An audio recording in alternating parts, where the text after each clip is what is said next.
Welcome to Drunk on Social, the Symposium, where we help you stay ahead of social media trends, share the latest news, and highlight the strategies that are working to help you grow your business. Now let's join our hosts, Tristan and Jeff, in 3, 2, 1. Welcome back, Drunk on Social, the Symposium, to episode number 16 of the podcast. And it is just myself and Tristan today. And believe it or not, I've been traveling a lot. Wait a minute. I'm traveling back in time, actually, for this one, Tristan, here in Colorado Springs, where we are going to record another killer episode.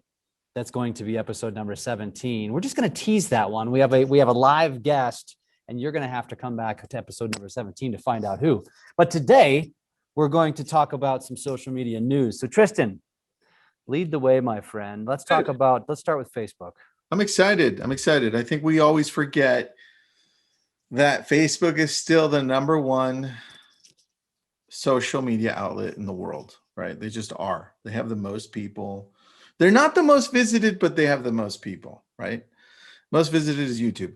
But they just announced and said, hey, we're testing out these new Reels and Rooms to the user interface. So, Jeff, are you familiar with where the stories populate on Facebook? Well, right at the top. Now they're going to bring up Reels there, and you can originate them on Facebook. Now, the reason they do that is because you look and they have, well, Facebook's got like 2.3, 2.5, I'm not sure, billion members, right? Facebook.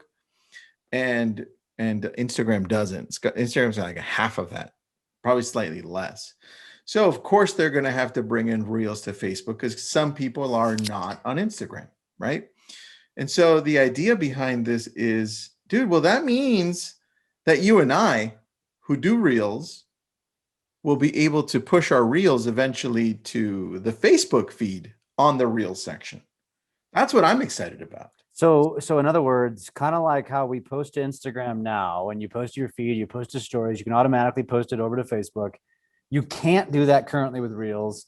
Ooh, yeah, this is good. Isn't that going to be cool when they had that, which would be awesome. So that's what I'm excited about. It's just showing you where they're heading, right? And eventually, I mean, their 100% goal is to destroy TikTok. I already know that, right? You know that. Right. Their goal, no, actually, I'm not sure that they want to destroy Snap more than they want to destroy TikTok, to be honest with you. I think if you asked Zuckerberg, his number one hated platform is Snapchat, because they wouldn't sell to him.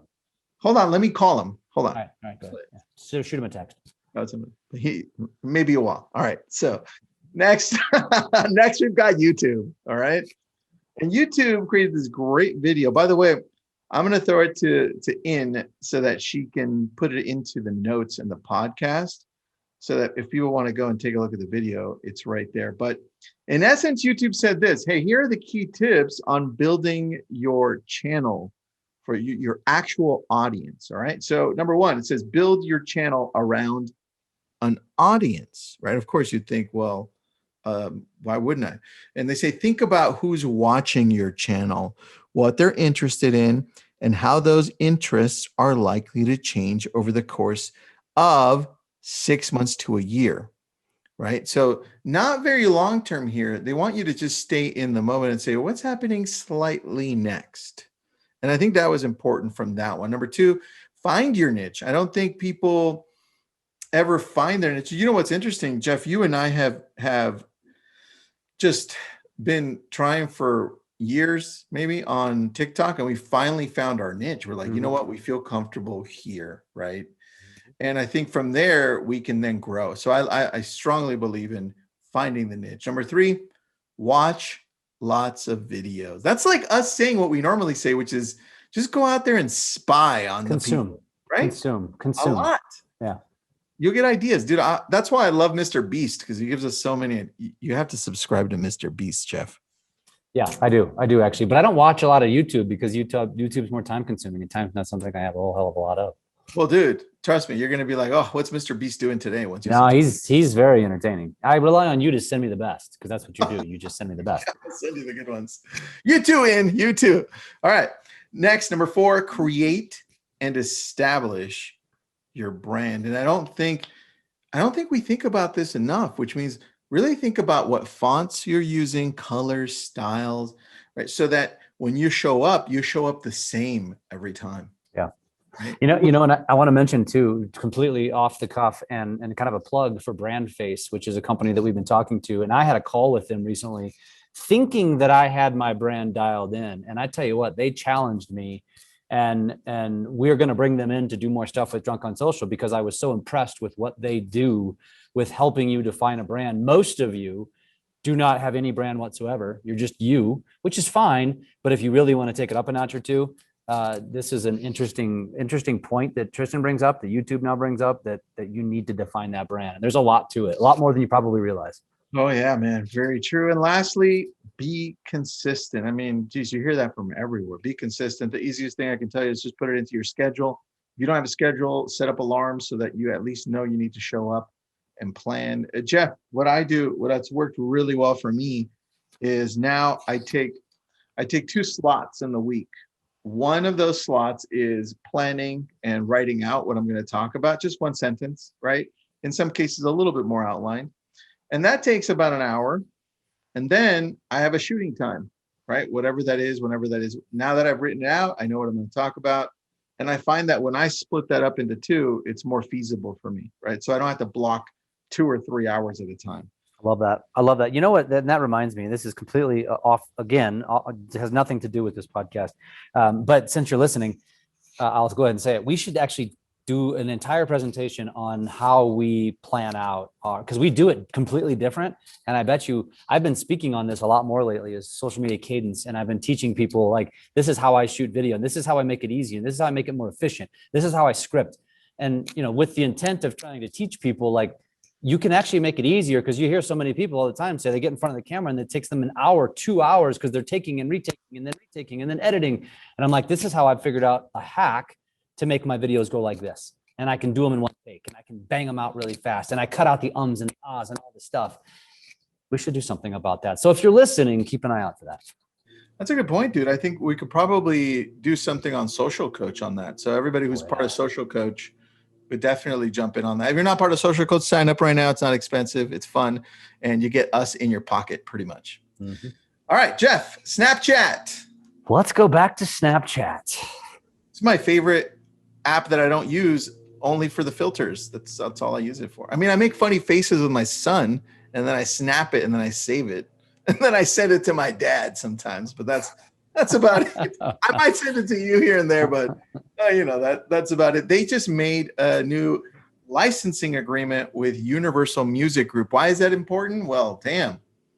I feel like TikTok paved the way for that. It's like they realized after everybody was looking in how important it was to have music into your actual videos, 10, 15, 30 seconds, whatever, because it's more engaging, right? And then, dude, I think this is something that I think is barely blowing up. And you're going to see a lot more music artists blow up. What did we say last time? When TikTok now has their own Pandora channel with their own TikTok music, like everybody who brought up music through TikTok, this is important. This is a big deal. Yes. Man. You know, it was interesting. I stumbled upon, and this is partly on the conversation, but it was on TikTok. But I like what Snap's doing because they're clearly going after something that TikTok's figured out. Was Walker Hayes on TikTok. He's got the #1 country song right now, and he created a dance for his song. He did, and he does it with his daughter. So I went and stalked his account and was watching it, and like 20 out of his 25 videos that were the highest on the list were him doing the dance somewhere. And he made, essentially made it go viral, which made his song go viral, which made his song now the #1 song on the country music charts. I mean, here's what I'm thinking, because a lot of people are thinking this: who gives a shit? You're talking about music. This has no relevance to my business. My point is they're paving the way. Like, they're paving the way for other industries. We're going to figure this out. Other industries are going to figure out how to use the TikToks and the Snaps. to become number one in your field, right? And so I don't know what that looks like yet, Tristan, but I think that Well, that is going to happen. I think you and I need a drunk on social dance, choreographed dance, right? And then we need to attach a song to it. Because look, dude, I'm going to read this to you. It says, clearly, music can play a big role in boosting on-platform engagement. The majority of the most viewed videos on YouTube are music video clips, right? And as noted with TikTok now fueling all new music trends, the app is even influencing how musicians name and create tracks for maximum exposure. That's exactly what you just said. Yep. So I think we should name all of our podcasts something /TikTok from now on. Everything. Okay. Editors. Drunk on social /TikTok. Yeah. Sharon, Sarah, are you listening? Take care of that for us. So go check out Walker Hayes. I'm gonna get Walker Hayes a bunch of new followers. You're welcome, Walker. Now help us go viral. Go check out his song is called Fancy Like. It's actually a pretty catchy song too, but it'll entertain you. It will definitely chew up about 15 minutes of your day. I'm going to tell you right now. All right. I like that. I'm going to check him out, dude. I had not checked out his latest one. I don't know how I stumbled on it, but it did chew up some of my day. All right. Well, now you've got Twitter. You told me something about Twitter. What you got? Yeah, Twitter. Let's see here. Let me get to that one because you caught me going another direction. Oh yeah, this is interesting. So going down the same path, Twitter is adding 15-second views as a new objective for video ad campaigns. So if you've been following along, Twitter just keeps adding all of these popular features that Facebook and Instagram and TikTok and Snapchat have, and they just keep adding this stuff. I think Twitter is absolutely laying in the weeds, man. They are that platform's going nowhere. I haven't figured out how to use it to my advantage yet, but damn it, it's every time we turn around, they're doing something new. We need a new dance. I don't know if Twitter will take to that so much. Twitter's, that's not. Screw Twitter. Let's go to TikTok. Dude, I was just listening to Walker Hayes' Fancy Like in the back. That is not a hard dance. It's not. Well, I mean, he makes it look really easy. He's clearly got some rhythm, which is probably not normal for white country singers. But he is the anomaly there. I love that, dude. I love that. All right, let's jump over to Pinterest. We never talk about Pinterest, and I think it's because we just don't find enough news on Pinterest. Not that it's not amazing. We've talked about Pinterest like once or twice, and I think one of the things I always go back to is our good friend Howard Tager, who always keeps telling us, and I need to talk to him about this because every time I talk to him, I bring it up, and every time he says, "Pay attention, I'm still going to figure it out. Pinterest is going to be relevant." And we're going to figure it out. And so if you don't know who Howard Tager is, he owns a platform called Ylopo, which is a lead gen platform. And if somebody as brilliant as Howard is telling me I should be paying attention to something, then I'm going to pay attention to it. And I don't pay any attention to Pinterest. Well, I do. I like it. I mean, it's got 478 million users. Out of those, 98 million are from the United States. And they have some trends that they want you to pay attention to. They said, these are the 5 new market personas that we've identified over the last few months or, through the end of COVID here. Number 1, the routine ritualist, people seeking ways to maintain their new established routines as real life picks up again, really key. Next, the prioritized parent, parents looking to maintain the stronger bonds they develop with family during COVID lockdown. Now, look, I'm going to pause in between there because you're like saying, what the hell does this have to do with me? Well, man, if you're running a business, this is what you revolve around with your graphics on Pinterest, Instagram. If it's working on Pinterest, it's going to work on Instagram and Facebook and everywhere else. So next one, the new nomad. And you've seen, if you watch any streaming channel with commercials, which I have Hulu and I have the cheap version of Hulu. So I watch some commercials sometimes because of that. But we do see this, the new nomad. Many people headed outdoors in their last year, either working on their gardens or camping to get away. These trends look to set hold beyond the pandemic. So, dude, everybody's going on these little mini campers that they have like 5 beds inside. I can't do that crap. Can you live in a freaking like car size camper with like 5 beds and you have to take a dump inside of it too and take a shower? It ain't gonna happen. But I have liked watching some of those shows on HG, like that minimalist living. I'm fascinated by it, but I couldn't do it. You're fascinated. What does that even mean? You're fascinated by like they suck me in. I like watching it. I think it's interesting how they can cram so much into such a small space. It's dude. If I did that with my wife, one of us would end up dead. And we all know which one of us would be dead. So that's so true. That's very true. I think this about Pinterest though is because it's so visually stimulating. Like my wife has these Pinterest boards. I mean, everybody knows about this, right? So if I'm a real estate agent trying to find a niche, or I'm in a business, like you say, I sell campers, or I sell cars, or I sell something, there's a product and you create visuals. Why wouldn't you create a presence on Pinterest where people are taking your content now, then putting it on their board and you're branded to it? Like you could brand your photos to it. What a great way to subliminally sell yourself and your brand. I mean, there's something there. And I think somebody, if not, I'm sure there's other people that have already figured this out, but I don't think a lot of people are already doing it. Dude, in all industries here, if you're in sales, right? It doesn't matter what you are, you can use this. Number 4, the eco-evangelist, people seeking more sustainable practices as a result of increased global awareness and concern. That's easy. If you're in real estate, dump that in there. If you're in cars, dump that in. You can dump that one anywhere. And then last one, the emerging entrepreneur. Many people also took the time to reassess their careers through COVID, right? And a lot of people are like, you know what? I'm going to start a business, or I shouldn't be doing this. I should be doing that. And you're speaking to a lot of those people through Pinterest, through those little graphics. So that's what they rounded up. I love that report as well. And you know what? I'm going to throw it to In as well.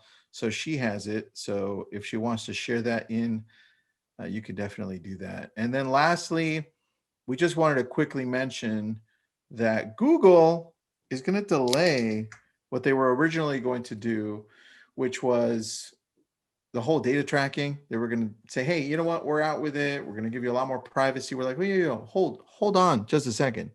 We're not going to do what Apple did exactly. We're going to figure out a different solution. We just don't know what that looks like fully yet, because we want to make sure that all the businesses still remain inclusive somehow, and we don't want to be as crazy as Apple. What do you think of that, dude? What does that even mean to you? Yeah, not much, because sadly I'm not utilizing Google and SEO like I should. You're definitely, I mean, I would argue that's really what helped put you on the map. And so I think that's why I wanted you to bring it up, because I do think Google is a giant. They're bigger than everything we ever talk about. And a lot of people don't even consider it social media, but it really kind of is. Nuts. And don't sleep on it, man. That's not going away. All right. Yeah, I agree with you. I think, and that's why, to me, that's why it's important. They actually say, hey, you know what? We don't want to go that route. We actually want to think through this and see how everyone can win. Right. And I like that approach better, because they realize that that's a big chunk of where their money comes from. Yeah. Right. So that's all I got for you today, man. I want to recap one thing, because I want to go back to the very first topic, just to say that the biggest takeaway for me this week, and it should be for most of you as well, you know, we like talking about these other topics, although for many of you, they're irrelevant. And some of you might actually find something and go find a niche and make it. But let's go back to Facebook testing Reels. That's like a massive commercial. This is a billboard. They're flying an airplane with an ad behind it. They're whatever you want to call it, saying you should be using Reels, because now you're going to get double, maybe triple the reach, because now every one of your Reels, for most of you, you might only have a few hundred followers on Instagram, maybe a few thousand, because Instagram's hard to grow, but most of you have thousands of friends on Facebook.